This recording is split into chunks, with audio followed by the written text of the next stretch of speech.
മറ്റു മാന്യ വ്യക്തികളെ, പ്രിയപ്പെട്ട സഹോദരി സഹോദരന്മാരെ, travel enlarges the mind and a dignity of sense is derived out of it എന്ന ആപ്തവാക്യമാണ് ഈ പുസ്തക പ്രകാശന ചടങ്ങിൽ പങ്കെടുക്കുമ്പോൾ എൻ്റെ മനസ്സിൽ അലയടിക്കുന്നത്. പ്രകാശത്തിന്റെ കൈവിരലുകൾ കൊണ്ട് എഴുതിയ കഥകൾ എന്നാണ് യാത്രാ വിവരണ ഗ്രന്ഥങ്ങളെ വിശേഷിപ്പിക്കുന്നത്. ജിജ്ഞാസയുടെ അധര സിന്ദൂരം കൊണ്ട് എഴുതിയ കവിതകളാണ് സഞ്ചാര സാഹിത്യ കൃതികൾ. മഴ മണ്ണിനോട് എന്താണോ ചെയ്യുന്നത് അതാണ് യാത്രാ വിവരണ ഗ്രന്ഥങ്ങൾ മാനവരാശിയോട് ചെയ്യുന്ന ആപ്തവാക്യം ഞാൻ ഈ അവസരത്തിൽ ഓർക്കുന്നു. അവയുടെ ആഖ്യാന ശില്പം ക്ഷേത്ര കലയുടെ സൂക്ഷ്മ സുഭഗതയാണ് പ്രകടിപ്പിക്കുന്നത്. ഏതായാലും അത്തരത്തിലുള്ള ഒരു യാത്രാ വിവരണ ഗ്രന്ഥം ഇന്ന് കൈരളിയുടെ പാതാര വിന്ദങ്ങളിൽ സമർപ്പിക്കപ്പെട്ടിരിക്കുകയാണ്.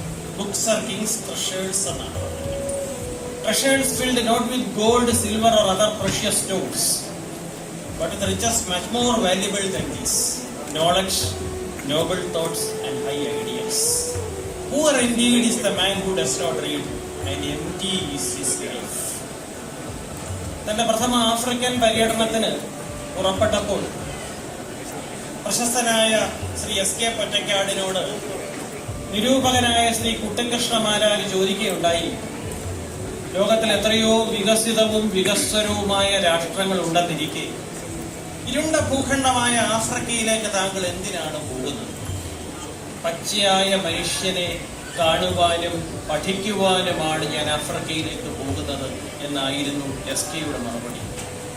അതുകൊണ്ട് തന്നെയാണ് മികച്ച യാത്രാ വിവരണ ഗ്രന്ഥങ്ങൾ എഴുതുവാൻ ആ മനോഭാവം കൊണ്ടാണ് അദ്ദേഹത്തിന് കഴിഞ്ഞത്.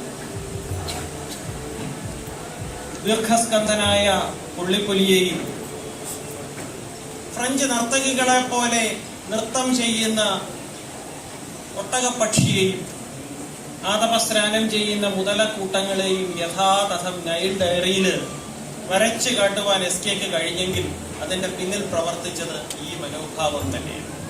അതാണ് ഒരു യാത്രാ വിവരണ സാഹിത്യകാരന്റെ കഴിവും ഒരു യാത്രാ വിവരണ സാഹിത്യകാരന്റെ വൈഭവം. കൺമുന്നിൽ കാണുന്ന കാര്യങ്ങൾ തനിമയൊട്ടും ചോരാതെ നർമ്മത്തിൽ ചാലിച്ച് അവതരിപ്പിക്കുവാൻ ഉള്ള കഴിവാണ് ഒരു യാത്രാ വിവരണ ഗ്രന്ഥകാരനെ ഇതര ഗ്രന്ഥകാരന്മാരിൽ നിന്നും വ്യതിരിക്തനാണ്. പ്രകാശം ഇരുട്ടുകൊണ്ടും കണ്ണാടി അഴുക്കുകൊണ്ടും ഗർഭസ്ഥ ശിശു മറവെള്ള കൊണ്ടും എങ്ങനെ മൂടപ്പെട്ടിരിക്കുന്നുവോ അങ്ങനെ അജ്ഞാനം ജ്ഞാനത്താൽ മൂടപ്പെട്ടിരിക്കുന്നു എന്ന അർത്ഥമുള്ളൊരു സംസ്കൃത കവിതയാണ് എന്റെ മനസ്സിലേക്ക് കൂടിയെത്തുന്നത്. ആ അജ്ഞാനത്തിൽ നിന്ന്, ആ അന്ധകാരത്തിൽ നിന്ന് ആ വെളിച്ചത്തിലേക്കുള്ള പ്രയാണമാണ് ഓരോ യാത്രയും. അവസാനിക്കാത്ത പ്രാർത്ഥനയാണ് ജീവിതം എന്ന ബഷീറിന്റെ വാക്കിനെ അവസാനിക്കാത്ത യാത്രയാണ് ജീവിതമെന്ന് മാറ്റി എഴുതിയ എസ്.കെ. പൊറ്റക്കാടിന്റെ ഭാവന സ്മരണയ്ക്ക് മുന്നിൽ ആദരാഞ്ജലികൾ അർപ്പിക്കുവാൻ കൂടി ഞാൻ ഈ അവസരത്തിൽ വിനിയോഗിക്കുകയാണ്. സുദീർഘമായ ഒരു പ്രസംഗത്തിനൊന്നും ഞാൻ മുതിരുന്നില്ല. Where the mind is without fear എന്നാണ് ടാഗോർ പറഞ്ഞത്. Where the mind is without fear and the head held high. Where knowledge is without barriers. Where words come out from the depth of truth. Where tireless striving stretches its arms towards perfection.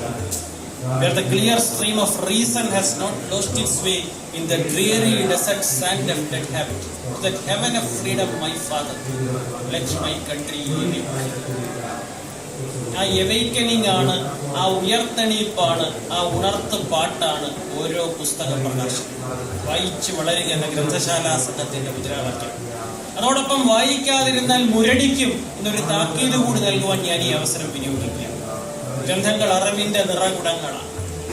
വിജ്ഞാന സാഗരങ്ങളെ പോലും അമ്പരപ്പിക്കുന്ന വിജ്ഞാന പാരാവാരങ്ങൾ. അവയുമായി നർമ്മസല്ലാപം നടത്തുക, അഞ്ചിത കേളികൾ ആടി വാഴുക. അതിനേക്കാൾ നിർവൃതിദായകമായ മറ്റൊരനുഭവം ഇല്ല എന്നതിന്റെ ഉദാത്തമായ ഉത്കൃഷ്ടമായ ഉദാഹരണമാണ് നിയമസഭാ പുസ്തകം. അതുകൊണ്ട് in some faint dawn, in some dim eve, like a gesture of light, like a dream of delight. In some faint dawn, in some dim eve, like a gesture of light, like a dream of delight. Let this book attain it's സോളം objectives എന്ന് മാത്രം ആശംസിച്ചുകൊണ്ട് ചെന്ന അപാരതയുടെ കൈകളിൽ പിടിക്കുവാൻ എന്നപ്പോൾ സമാന്തരം പായുന്ന പാടങ്ങളെ പുലരിക്കതർവന്ന് മുന്നമേ പരത്തുന്ന പുതിയ വെളിച്ചമീ ഞങ്ങളിൽ പകരുന്നു. ഗ്രന്ഥകർത്താവിന് എല്ലാവിധ ആശംസകളും ചെയ്തു കൂടുതൽ നല്ല നല്ല പുസ്തകങ്ങളുമായി മുന്നോട്ട് വരുവാൻ അദ്ദേഹത്തിന് കഴിയുവാൻ ഇടയാകുമാറാകട്ടെ എന്ന് ജഗന്നിയന്താവിനോട് പ്രാർത്ഥിച്ചുകൊണ്ട് എല്ലാവിധ ഭാവുകങ്ങളും നേർന്നുകൊണ്ട് ഞാൻ എന്റെ വാക്കുകൾ ഉപസംഹരിക്കുന്നു. നിങ്ങൾക്ക് നമസ്കാരം. മറുപടി പറയുന്നതിനായി പുസ്തകത്തിന്റെ രചയിതാവും